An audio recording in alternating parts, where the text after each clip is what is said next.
குணம் மாற்றுதல் என்பது ஒரு பெரிய ஒரு பண்பாட்டோட சம்பந்தப்பட்ட விஷயம். உங்கள்கிட்ட ஒரு கேள்வி, ஒரு மனிதனுடைய குணத்துக்கு ஏற்ப பேச்சு வருமா, பேச்சுக்கு ஏற்ப குணம் வருமா? ஒரு மனிதனுடைய குணத்துக்கு ஏற்ப பேச்சு வெளியே வருமா, பேச்சுக்கு ஏற்ப குணம் மாறுமா? குணத்துக்கு ஏற்ப பேச்சு வரும். இதான் நிறைய பேருடைய பதில். ஆனால் அது தவறு. பேச்சுக்கு ஏற்பதான் குணம் மாறும். பேச்சுக்கு ஏற்பதான் குணம் மாறும்.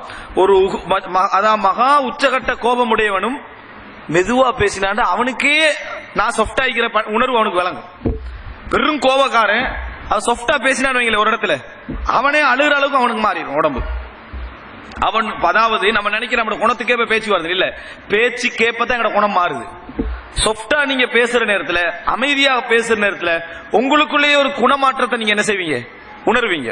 ஒரு குணத்துடைய மாற்றத்தை உணர்வீங்க. அல்லாஹ் தஆலா சொல்றான், அதாவது வக்ஸித் ஃபீ மஷீக் வக்துல் மின் சௌதிக்.